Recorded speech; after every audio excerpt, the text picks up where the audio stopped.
Now I want to speak about the Cash Money versus No Limit beef or discrepancy, as I put it.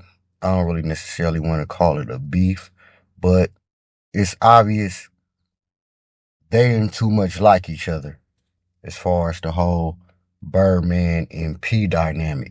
So I want to take it back, being that I've been alive around from the beginning till now. I want to kind of explain how I looked at it from my perspective or the outside looking in. And I'm going to tell you the importance why, but let me continue. So, well, for one, probably the main reason why they didn't too much do music with each other or deal with each other was a simple fact. I believe traditionally certain sections of they hoods didn't like each other, being that P was from Calio projects, and of course, Cash Money, Slim and all them Magnolia projects. And they both projects in New Orleans, of course. But to me, that's the first reason. And then the second reason is, with that being said, see, a lot of people, you got to remember that P, he's from New Orleans, of course, but he came up out of Richmond.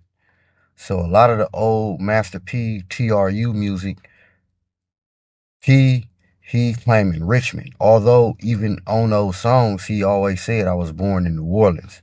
So we already knew him to be from New Orleans cat, but he out here in the Bay.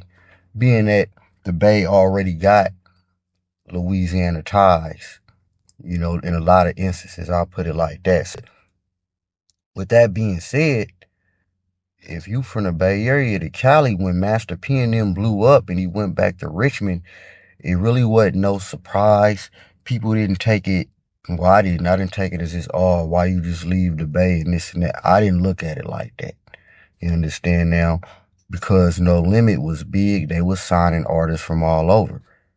So it was just what it was. Now, if you from New Orleans, and this is the thing, if you in New Orleans, even before he blew up, when he was just back out here making West Coast Bad Boys and a lot of them compilations, if you was in New Orleans at that time, you knew who Cash Money was already.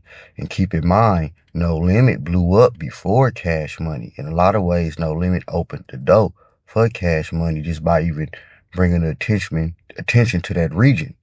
You understand? So if you from New Orleans, you heard of Cash Money because they local already on the up and coming, on the come up. So you already heard of Cash Money. You may not even heard of P yet. You understand? Because P was West Coast.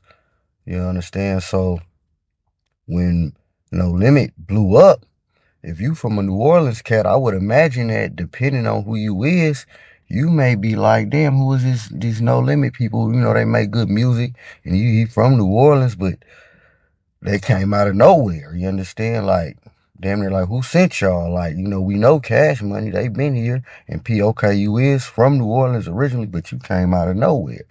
And that's if you from New Orleans. Now, if you from my way, we already know P, how he got started and everything, but I just kind of look at it like that. And it's funny because I didn't really realize there was no static between them two until I was listening to the what is it, that 504 Boys compilation, No Limit compilation, and they got a song on there. It kind of go like, if you real, if you real, if you fake, keep it phony. Go join the Navy, you can't fuck with this army. So we already know what they was talking about. And then it is also a line on there with Shook rapping, and they like, people always say like, why you don't do no songs with Slim? And he was like he weak as fuck. We don't want to do no songs with him. Something along those lines. And that's what I was kind of like, damn. Even when P signed Soldier Slim, I was a little surprised, being that, Soldier Slim, he Magnolia Slim. But I kind of understood looking at it that certain hood politics, as I mentioned, is the reason why No Limit didn't mess with Cash Money. They ain't mess with each other directly. Although P signed the artist from Magnolia, but that's just if you ask me. P being in touch with the streets, his own city, his own surroundings, neighborhoods, just like him signing Mystical. Mystical was already a known artist in New Orleans with the whole boot camp clique, but P signed him anyway, of course, which was a smart, strategic move. And of course, this is from the outside looking in. I'm not even talking about they hood street politics.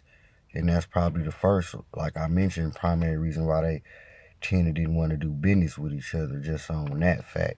But as far as everything else, how it kind of came together, I can just kind of see how it would be some type of, I'm just going to say, indifference amongst one another, being that the Cash Money, they didn't start nowhere else. They was already in New Orleans, so they probably felt like P and them just kind of came out of nowhere and just kind of took their spot as far as being the top group pushing New Orleans. And as far as how I look at it, being a West Coast Bay Area guy, seeing back then, and I mentioned this before in another video, the Bay Area in Oakland in particular had a whole bunch of artists. So some people listened to Master P out here, a lot of people didn't. A lot of people, because you got to think, you got old school Master P, TRU, and then you got the whole No Limit Soldier Master P. That's how I kind of look at it. So back when P was TRU, not everybody from the town listened to P due to the fact he wasn't from Oakland and he didn't push Oakland, being that Oakland has so many artists. Even though I slapped some of that TRU, hell yeah. But then when P came with the West Coast Bad Boys, then a lot more town cats started listening to him. But not everybody. But then when the whole No Limit Soldier came, everybody was listening to him, and the whole damn nation, the whole world. So I look at it like that. But again, if you a New Orleans guy, I mean, you know who Cash Money is. You've seen him from the beginning. No Limit kind of probably came out of nowhere to you too. It all depends on who you is from New Orleans, because again, P is from New Orleans. He wasn't perpetrating, you understand, but he didn't get his start there, so they didn't really get to see the coming up P. We saw that out here in the Bay Area, you understand? So again, that's probably where a lot of the indifference came from, aside from again they hood politics. But that's how I make of it, of the whole No Limit Cash Money beef. And I don't think to this day they ever really did business. And I know I heard recently some talk about Cash Money and them not really liking the fact that they brought P up on the stage or whatever for some type of reunion. I guess some type of event out there in New Orleans or whatever. So you can tell there's still friction regarding that, because I'm sure Slim and them thinking like, man, we the original really big New Orleans group. P, you from New Orleans, but you don't represent New Orleans like that, you understand? So, whatever, you know what I mean? That's their thing. But again, I'm just breaking it down how I look at it and how it probably is looked at. Again, this is aside from the personal street politics, because of course I ain't from out there, I don't know. But I do know that.